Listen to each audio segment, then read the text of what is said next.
This is your before and after story. Prepare for an incredible career in nursing. At Southeastern College, experience expert hands-on training. Learn real-world skills in our professional lab and simulated settings. And train for opportunities as a practical nurse, registered nurse, or career advancement with our RN to BSN program. At Southeastern College, your future is bright. Visit sac.edu to get started.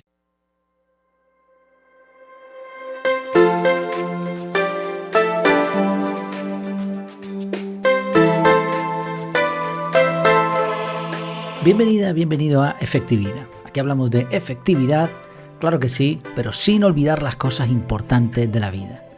El episodio de hoy se titula Tengo tantas tareas entrantes que no me da tiempo ni a capturar. Y no es una ironía ni en plan de chiste, es una expresión que utilizó, más o menos parecida, Alfredo. Ya tratamos una consulta de él hace unas semanas atrás, más o menos, y la había dividido en dos porque pensaba que eran dos temas distintos.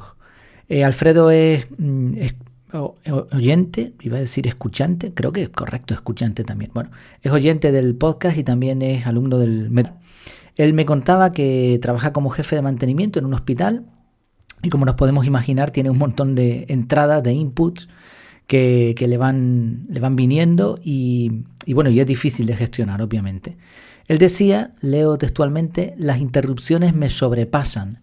No logro capturar la totalidad de las cosas que me llegan por la vertiginosidad de la demanda. Y aunque la consulta venía a colación de cómo usar el método CAR, a él le faltaban algunas lecciones extra donde se entra más en detalle en este tipo de situaciones extremas, pero en realidad la solución pensé en traerla al podcast porque es aplicativa a cualquier metodología, lo que vamos a ver hoy. Yo ya le respondí por privado, pero quería extenderme un poquito más también aquí. Este problema que comenta Alfredo es mucho más habitual de lo que pensamos, sobre todo cuando trabajamos con mucha gente y más si tenemos cierta autoridad. La explicación de esto es muy sencilla. A más relaciones personales o interpersonales, más posibilidades de inputs, más posibilidades de que nos vengan tareas que tenemos que atender. Ahora bien, cuando nos sobrepasa ese punto en el que nosotros decimos ya no puedo más, no, es que no tengo tiempo ni de respirar, en ese punto, ahí ya sí que tenemos un problema. Esas sensaciones son indicativos de que algo está fallando. Que ojo, no tenemos por qué ser nosotros. A veces lo que falla, como veremos al final, son otras cosas. Tener tantas interrupciones que no te da tiempo ni a capturar es bastante grave desde el punto de vista de la organización personal. Para el que no le interese esta temática le va a dar igual y hay gente que hasta se acostumbra a trabajar de esta manera. Ahora bien, es muy poco efectivo. Como sabemos, el ciclo debe ser capturar, analizar y hacer. Eso sería lo ideal.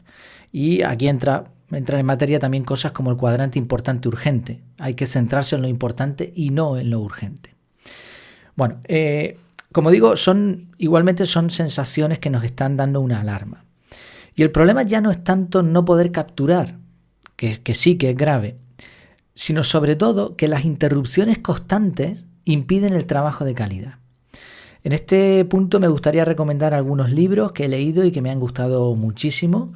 Por ejemplo, el libro Deep Work de Cal Newport, el libro Esencialismo o el libro Lo Único. Son 3 libros que explican muy bien la gran importancia de centrarse en una sola cosa, en lo esencial, y dedicarle trabajo y tiempo de profundidad, de calidad. Por otro lado, hay que entender que hay trabajos que consisten en interrupciones, como el de una persona que atiende el teléfono. Pues obviamente el teléfono es su trabajo y siempre le va a interrumpir porque la persona no sabe cuándo le van a llamar por teléfono. Entonces, en este sentido, el querer extraer, exprimir a la persona para que realice una serie de acciones y al mismo tiempo atienda el teléfono es poco consecuente. La mayoría de las empresas lo hacen porque vivimos en la era de la optimización, de la eficiencia, que como hablaré en otro episodio, a veces la eficiencia es enemiga de la eficacia.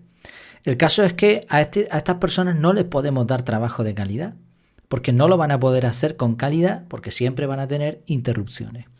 Otro caso similar, similar en cuanto a las interrupciones, en cuanto a la gravedad quizá, pero no en el entorno, sería el de un bombero. Un bombero es alguien que se prepara a conciencia, pero que tiene que estar listo para una interrupción. Una alarma pues tiene que salir volando. Eso sí, normalmente está preparado para que no tengan demasiadas interrupciones.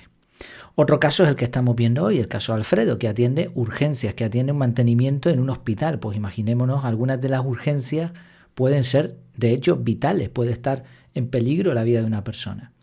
Entonces, en estos casos, pretender eliminar totalmente las interrupciones carece de sentido porque es el propio objetivo del trabajo. Lo que sí se puede hacer es controlarlas y gestionarlas correctamente. Entonces, yo ya le respondí a Alfredo, como decía, en privado, pero me gustaría aquí ampliar un poco la idea con 3 puntos. Primero, trabajo preventivo. Segundo, velocidad de captura y de gestión. Y tercero, cuidar como si fuera sagrado el trabajo profundo. No me voy a centrar demasiado en cada uno de estos puntos, sino simplemente tratarlos de tal manera que podamos entender la importancia de trabajar en estas 3 líneas, ¿no? en estos 3 frentes de batalla. Trabajo preventivo, velocidad de captura y gestión y cuidar como si fuera sagrado el trabajo profundo. Empezamos por el primero. Trabajo preventivo. Trabajo preventivo consiste en trabajar de tal manera que evitemos los problemas derivados por las interrupciones. Entonces quizá haga falta educar, entre comillas por supuesto, educar a las personas que nos interrumpen constantemente. Ojo, sin perder el buen rollo. Tenemos que equilibrar las buenas vibras, las buenas relaciones y tampoco podemos prohibirle a nadie que nos venga, ¿no? Queremos ser accesibles, sobre todo si tenemos subordinados o compañeros. Entonces, sin perder el buen rollo, hay que hacer entender a otras personas la gravedad de las interrupciones cuando estamos haciendo un trabajo importante. La idea precisamente no es cortar el rollo, como se suele decir, sino ganar efectividad para después tener tiempo tranquilamente de irnos a nuestra casa e incluso tomar algo con los compañeros si así lo decidimos. Un segundo punto sería delegar parte de la autoridad con el objetivo ya no de que nos hagan trabajos, eso es otro tema, sino para que nos filtren la información y solo nos avisen con lo realmente importante.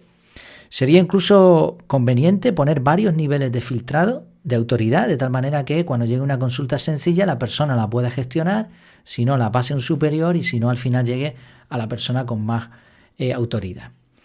Un tercer punto sería que todos entiendan la diferencia entre importante y lo urgente. Y esto es algo que la mayoría de las personas no entienden, pero si se ponen algunos ejemplos, todo el mundo lo comprende. Es algo curioso porque no es difícil de entender, pero en la práctica como que no lo aplicamos o quizá nuestro cerebro nos engaña, no lo sé. El ejemplo más sencillo es el del coche.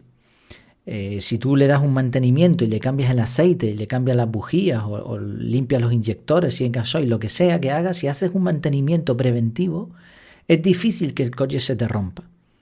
Entonces tienes que dedicar tiempo a eso. ¿Eso qué es? ¿Urgente o importante? Bueno, pues es importante, da igual si le cambias el aceite hoy o mañana. No hay una urgencia real ahí, pero es importante. Ahora, cuando tienes una avería del coche porque no le cambiaste el aceite, ¿eso qué es? Urgente. Urgente e importante además, porque necesitamos el coche. ¿Qué ocurre con las urgencias? Que la mayoría de ellas se podrían ahorrar si dedicásemos tiempo a lo importante.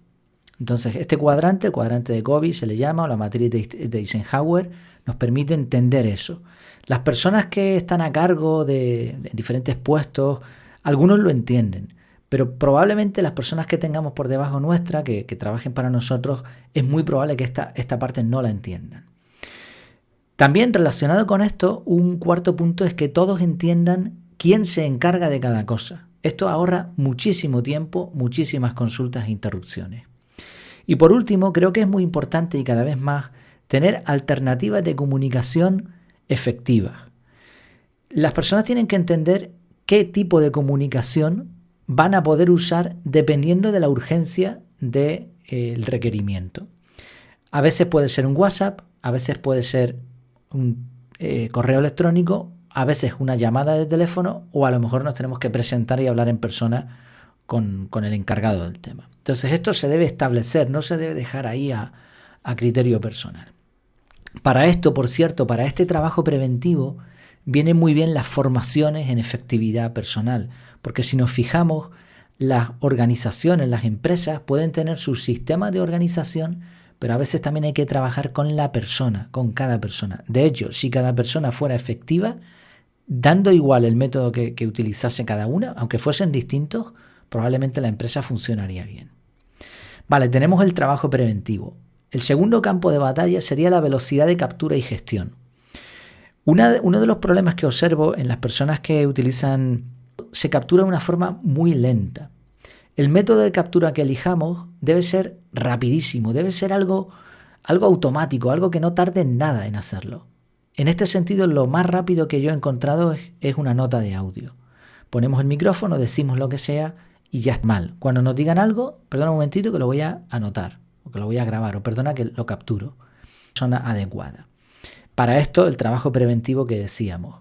Siempre, si es posible, más o menos rápido, es necesario capturar, aunque sea con el objetivo de registrar. El trabajo profundo. Lo que le recomendé a Alfredo, que no sé si le ha podido funcionar o no, es que en la medida de lo posible ponga un bloque de tiempo, con uno quizás suficiente. Tiene que elegir un momento del día en el que no haya interrupciones. Si fuese posible, reserva como sea, pero creo que de lunes a viernes o jornada laboral deberíamos tener este mínimo bloque de análisis. Y por último, si es necesario, medidas cerrojo. Como vemos en los 3 puntos, en los 3 campos de batalla, trabajo preventivo, velocidad de captura y gestión, es necesario un gasto de tiempo en educación. Normalmente cuando esto se hace y se aplica correctamente, o sea, no abarcamos, entonces ya es tremendamente evidente que hay un déficit de personal y entonces será la empresa quien tenga que solucionar este problema. En ese momento ya tocará priorizar tareas y eliminar todo lo no esencial. Sí, en resumen, cuando tenemos tantas tareas entrantes que no nos da tiempo ni a capturar, evidentemente hay un problema. 3 puntos de trabajo. Trabajo preventivo, velocidad de captura y gestión y cuidar como si fuera sagrado el trabajo profundo. El objetivo de esto es no ser como aquel que iba a la escuela, el niño que iba a la escuela y cuando llegó la profesora le llamó la atención y le dijo: oye Juanito, ¿por qué llegas tarde? Y el niño iba con la bici al lado y le dijo: porque no me he dado organización, y le dice: hombre, pues mira, hay un método que podrías aprender y esto te vendría bien. Y la respuesta es que no tienen tiempo. Bueno, pues exactamente lo mismo, ¿no? Dediquemos tiempo, porque ese tiempo, a aprender técnicas como hemos visto hoy, a pensar un poco cómo podemos arreglar este tipo de problemáticas, porque eso nos va a permitir trabajar después de una forma mucho más cómoda y efectiva. De nuevo, espero que les sirva también esta ampliación y ya sabes, estoy disponible para cualquier consulta que tengas, que pienses que te puede ayudar en cuestión sobre todo de productividad personal. Las consultas es efectividad.es/contactar. Oye, pues muchísimas gracias por tu tiempo, por tu atención y hasta la próxima.